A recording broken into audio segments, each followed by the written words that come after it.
Hello everyone. हम फिर से आपके लिए कुछ नए इम्पॉर्टेंट फैक्ट्स और कुछ नए नए टॉपिक्स को लेकर आए हैं जस्ट ऑन द फैक्टोपीडिया क्लासेस। कल हमने पढ़ा था कुछ कि आपके पास लंच डिनर ये सब आता कैसे है, कैसे इसको बनाया जाता है।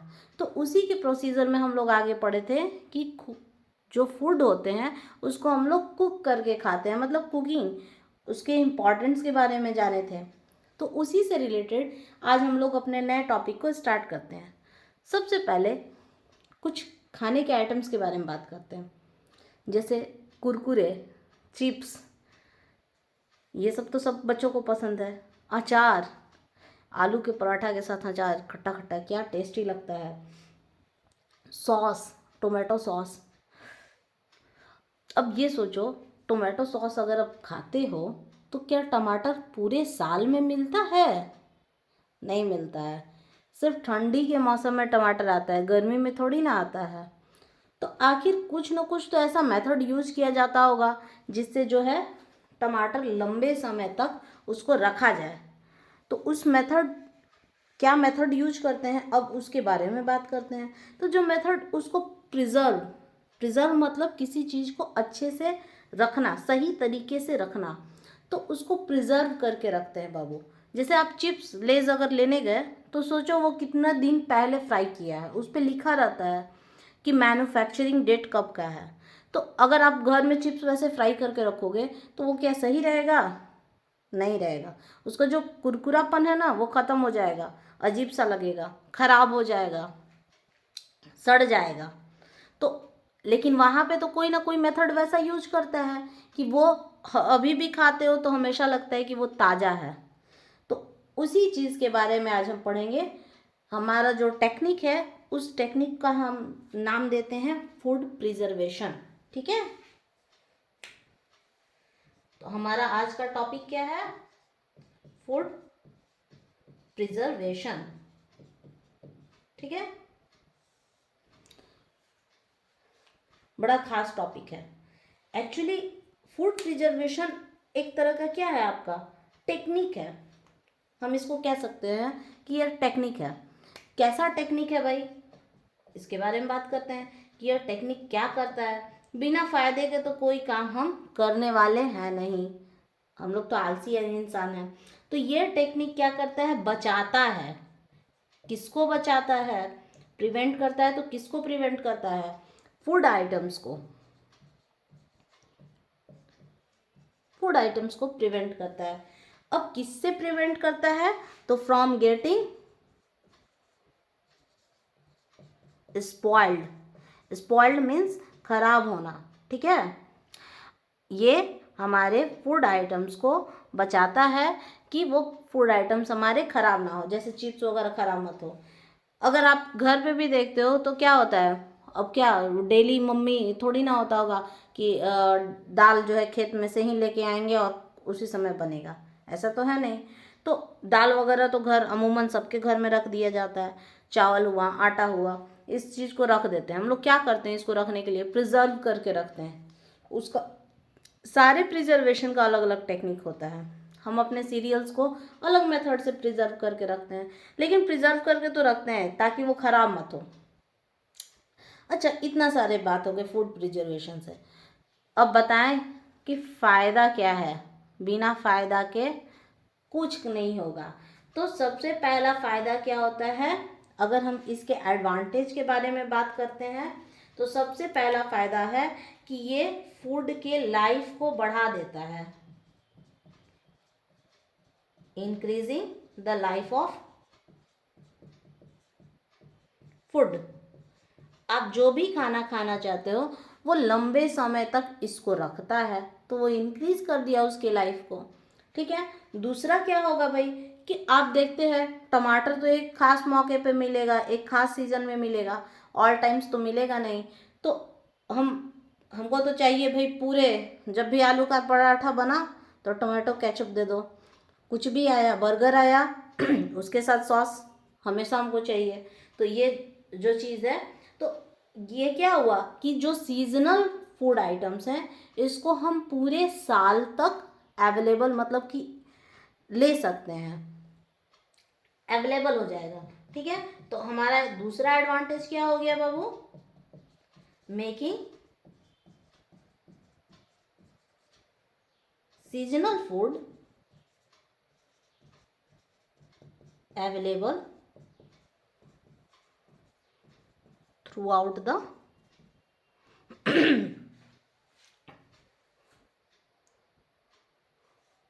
Through out the year. ठीक है, पूरे साल तक हम जो है उस खाने का इस्तेमाल कर सकते हैं। ठीक है, और क्या होगा भाई कि इससे खाने की वेस्टेज कम होगी। मान लो कि एक खास टाइम में वो खाना मिल रहा है, उस समय उसकी कीमत कम है, लेकिन बाद में वो नहीं मिलेगा, उसकी कीमत बढ़ जाएगी और वो खाना बर्बाद भी होगा। ज़रूरी तो नहीं है कि एक ही बार जितना होगा उतना खा लिए। जैसे आपका देखिए, भुट्टा जब होता है, जब उसका सीज़न आता है मेज़ का, तो क्या होता है कि मार्केट में बहुत ज़्यादा अवेलेबल हो जाता है। या अमरूद, गुआभा, तो उसका क्या होता है, उसका जेली बना के रख सकते हो कि वो लॉन्ग टाइम तक आप खा सकते हो। ऐसे तो वो क्या होगा, ख़राब हो जाएगा। थोड़ी ना उसको एक दिन, 2 दिन, 3 दिन ऐसे रखोगे, बाद में वो क्या हो जाएगा, या तो सूख जाएगा या तो गल जाएगा। तो इससे वेस्टेज को हम बढ़ा सकते हैं। अगर अलग अलग टेक्निक यूज कर लेंगे तो इससे वेस्टेज हमारा बढ़ जाएगा, अरे वेस्टेज घट जाएगा, सॉरी, वेस्टेज हमारा घट जाएगा, decreasing the wastage of food. ठीक है, पूरे समय तक हम उसको इस्तेमाल कर सकते हैं। और क्या कर सकते हैं, और भी फ़ायदा है। अब मान लो कि एक जगह कोई चीज़ मिल रहा है, दूसरी जगह वो चीज़ तो नहीं मिलेगा। जैसे आप स्ट्रॉबेरी खाते हो, स्ट्रॉबेरी बिहार में खोजोगे या यूपी में खोजोगे तो यहाँ पे थोड़ी ना अवेलेबल है। यहाँ स्ट्रॉबेरी उगाने भी चलोगे तो नहीं उगेगा, क्योंकि उसके लिए फेवरेबल क्लाइमेट नहीं है। तो वो क्या होता है, बाहर से आता है। या आपका क्या हुआ, कैस्यू हुआ, काजू, काजू भी क्या होता है, वो भी ज़्यादातर गोवा वगैरह साइड में पाया जाता है काजू, वहाँ से आता है। करंट, करंट का जो हम बताए थे कि करंट किसको कहते हैं, हमारे फर्स्ट वीडियो में ही बताए थे करंट किसका नेम है। करंट नेम है किशमिश को कहा जाता है। तो वो भी क्या है, किशमिश जो है पेशावरी किशमिश ज़्यादातर यूज करते हैं हम लोग। तो ये थोड़ी ना है कि अभी तोड़े और उसको खा लिए, नहीं, वो लॉन्ग टाइम तक उसको प्रिजर्व करके रखते हो। अगर नहीं रखोगे तो वो खराब हो जाएगा। डेट पाम, खजूर, खजूर भी आप खाते होंगे, कभी उसके पैकेट पे पढ़ते हो कि वो पैकेट कहाँ से आता है, उस पर लिखा रहता है यूएई। वो यूएई से, अमीरात से वो जो है इंपोर्ट होके इंडिया में आया। तो इसे अगर फूड प्रिजर्वेशन नहीं रहता तो क्या वो इंडिया में आ पाता, नहीं आ पाता। बहुत सारा फूड आइटम्स जो बाहर का है वो इंडिया में अवेलेबल नहीं हो पाता, या यहाँ का जो फूड आइटम्स है वो वहाँ अवेलेबल नहीं हो पाता। तो ये फूड प्रिजर्वेशन टेक्निक की वजह से ही हम लोग इंपोर्ट कर पाते हैं और एक्सपोर्ट कर पाते हैं।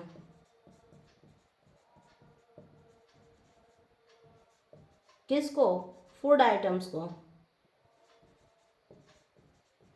कहाँ से, लॉन्ग डिस्टेंस से, मतलब दूर दूर जगहों से हम लोग फूड आइटम्स को लेकर आ पाते हैं। अगर ये पॉसिबल नहीं रहता तो हम अपने फूड आइटम्स को नहीं ला पाते और वो बर्बाद हो जाता। ठीक है, अब यही नहीं है कि आप बहुत लंबे समय तक घर पे भी आप इसको जो है प्रिजर्व करके रखते हो। जैसे मान लो कि खाना ज़्यादा बन गया तो मम्मी क्या करती हैं, उसको रेफ्रिजरेटर में रख देती हैं, उसको फिर मॉर्निंग में गर्म करके दे देता है लोग। या कुछ भी, सॉस भी आपका रहता है तो सॉस आप बाहर छोड़ते नहीं हो, उसको फ्रिज में रखते हो। या ये चीज़, बटर, हम लोग उसको मोस्टली उसमें रखते हैं। गर्मी का मौसम आ गया तो दूध को भी हम उसमें रखते हैं ताकि वो प्रिजर्व होके रहे भाई, कि बाहर फटे मत, खराब मत हो। तो ये घर पे भी हम लोग फूड प्रिजर्वेशन का टेक्निक यूज़ करते हैं, बस उसको नाम नहीं देते हैं। ठीक है, अब यही अगर लार्ज स्केल पे आया तो उसके लिए हमारा हो जाता है कोल्ड स्टोरेज। वहाँ पे हम फूड आइटम्स को प्रिजर्व करके रखते हैं। अब कोल्ड स्टोरेज में सारे आइटम्स को नहीं रखते हैं। अब जैसे गेहूँ वगैरह है उसको थोड़ी ना रखेंगे, तो उसके लिए होता है सियोल्स। ठीक है, मतलब बड़ा बड़ा गोदाम टाइप का उसमें बना रहता है और बड़े बड़े टीन के डब्बे रहते हैं या बोड़ा हुआ वैसे करके उसको रखा जाता है, तो उसको सियोल्स बोलते हैं। पहले भी ये टेक्निक, आज आप पढ़ रहे हो साइंस, लेकिन हमारे जो पहले के लोग थे ना वो साइंस ज़्यादा पढ़े हुए थे, बस टर्म्स नहीं जानते थे। पहले के लोग भी ना फूड को प्रिजर्व करके बहुत अच्छे से रखते थे। वो लोग का अचार, आपकी दादी नानी ये लोग पूछिएगा उनसे, अचार लंबे समय तक रख पाती थी। अब ये बात बताओ कि ठीक है, इसको क्लीन करते हैं, अगर अचार लंबे समय तक है, पिकल्स अगर लॉन्ग टाइम तक आप रख रहे हो, तो कुछ ना कुछ तो वो मेथड यूज करती होंगी कि पिकल्स लॉन्ग टाइम तक उसमें रहे, कुछ वैसा उसमें डालती होंगी। ठीक है, तो पिकल्स में क्या क्या डाल सकते हो? अगर हम पिकल्स के बारे में बात करते हैं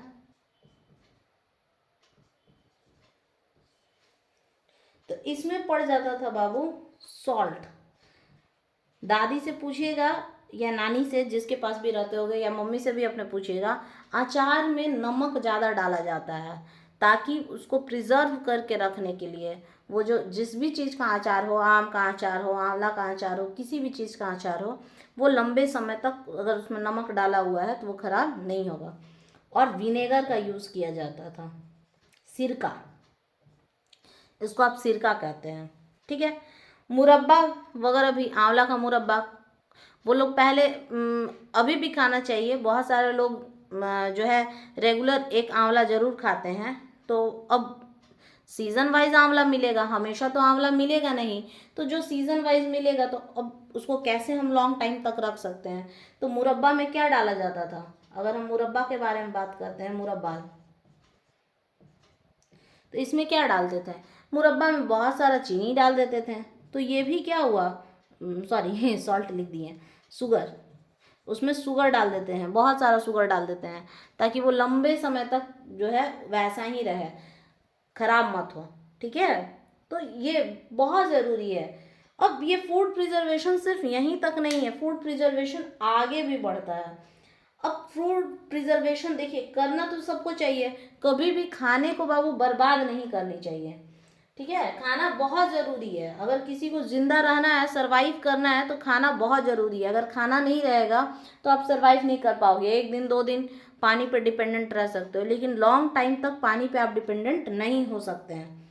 ठीक है, अब बहुत सारे लोग, आपको पता है इंडिया जो है एक तरह का डेवलपिंग कंट्री है, अभी इंडिया पूरी तरह से डेवलप नहीं हुआ है, अभी डेवलपिंग कंट्री के उसमें है, क्या कहता है, कैटेगरी में है। तो यहाँ पे आप जितने भी बच्चे हैं, जो भी इस वीडियो को देख रहे हो या पढ़ रहे हो, आपको पढ़ाया ज़रूर जाता है, खाने को कभी बर्बाद नहीं कीजिए। आप किसी भी शादी वगैरह में जा रहे हैं, आप उतना ही खाना अपने प्लेट में लीजिए जितना आप खा सकते हो, एक्स्ट्रा फूड आइटम्स मत लीजिए, इसलिए कि अगर वो सही रहेगा तो बहुत सारा खाना जो है आप गरीबों में दे सकते हैं। आज भी देश में ज़्यादातर गरीब भूखे रहने की वजह से डेथ कर जाते हैं। तो आप अभी से ही अपनी हैबिट बना लीजिए कि कभी खाना नहीं बर्बाद कर देंगे, उतना ही खाना जाए थाली में जो व्यर्थ ना हो नाली में। तो कभी भी खाना जो है बर्बाद मत कीजिए। और बहुत सारा आजकल तो फूड बैंक, रोटी बैंक इस तरह का खुल गया है, जैसे आप कोई ओकेज़न अपने यहाँ कर रहे हैं, उतना ही खाना सारे रिलेटिव्स लें प्लेट में, और जो एक्स्ट्रा बच गया है वो क्या होगा, उस बैंक से आप कांटेक्ट कर लीजिए और वो खाना आपका लेके चला जाएगा और गरीबों में उसको डिस्ट्रीब्यूट कर देगा। तो इससे क्या हुआ फ़ायदा, आपका तो पेट भरा, जितना आपको चाहिए आपको मिल गया, लेकिन वो लोग भी, उन लोगों को भी तो अच्छा खाने का हक है। ठीक है, तो फूड प्रिजर्वेशन बहुत ज़रूरी है और फूड से रिलेटेड आपको ये बात भी ध्यान में रखनी चाहिए, अभी नहीं पूरे लॉन्ग टाइम तक रखनी चाहिए। अब बात करते हैं, अब फूड प्रिजर्वेशन सिर्फ पिकल्स, सॉसेस, चिप्स इसी का नहीं होता है, फूड प्रिजर्वेशन में आपका दूध भी आता है। अब दूध को कभी आप, अगर पैकेट वाला दूध, बहुत सारे बच्चों के घर पे तो वो आता होगा, गाय का दूध आता होगा, तो उनको नहीं पता, खैर देखे तो होगे, ध्यान नहीं दिए होगे। तो अगर गाय का दूध नहीं आता है, पैकेट वाला दूध आता है, तो आप उसको देखते होगे कि उस पर लिखा रहता है मैन्युफैक्चरिंग डेट और एक्सपायरी डेट, दोनों लिखा रहता है। तो एक्चुअली उस दूध को कैसे हम लेकर आए हैं, तो अगर हम मिल्क के बारे में बात करते हैं, तो मिल्क को प्रिजर्व करने का एक तरीका होता है जिसका नाम है पाश्चराइजेशन। ठीक है, पाश्चराइजेशन एक ऐसी टेक्निक है जिसमें हम उसके जो मिल्क के अंदर हार्मफुल, जो दूध के अंदर हार्मफुल बैक्टीरिया है उसको हम मार देते हैं। क्या करते हैं? किल्स करते हैं हार्मफुल बैक्टीरिया को। ठीक है, अब इसमें कैसे मारते हैं, तो इसमें क्या करते हैं कि दूध को एक ही बार बहुत हाई टेम्परेचर पे बॉईल करते हैं और तुरंत ही उसको एकदम लो टेम्परेचर, मतलब माइनस में उस टेम्परेचर को लेके जाया जाता है। फिर उसके बाद ये प्रोसेस जो है 2-3 बार रिपीट होता है, मतलब बहुत हाई टेम्परेचर, बहुत लो टेम्परेचर। इससे क्या होता है कि उसके अंदर जो बैक्टीरिया है वो टेम्परेचर के डिफरेंस को में सर्वाइव नहीं कर पाएगा, उसको बॉडी जो है वो सर्वाइव नहीं कर पाएगा और वो डेथ कर जाता है, जिससे आपका दूध जो है पाश्चराइज हो जाता है। वो लंबे समय तक आप उसको रख सकते हैं, मतलब 2 से 3 दिन 4 दिन यही रहता है, वो फटेगा नहीं। सुधा वो का भी दूध आप लोग यूज करते होंगे, या सांची का दूध आता है। बिहार में तो सांची का दूध अवेलेबल नहीं है, कम ही जगह अवेलेबल है, सुधा ज़्यादा चलता है इधर। तो ये बहुत ज़रूर, मतलब कि पाश्चराइजेशन भी एक तरह का, अब जो मेथड आया कोई ना कोई साइंटिस्ट तो इसको निकाले ही होंगे, वही खोजे होंगे। तो पाश्चराइजेशन जो मेथड है, इसको जो साइंटिस्ट डिस्कवर किए थे उनका नाम था, कोई भी साइंटिस्ट अपने नाम पे बनाता है। अगर आप लोग भी जो है कोई चीज़ बनाओगे तो देखिएगा आप अपना ही नाम उसको डालोगे। तो इनका नाम ही था लुईस पाश्चर, और ये अपने नाम पे ये टेक्निक बनाए थे पाश्चराइजेशन। ये थे बाबू फ्रांस के,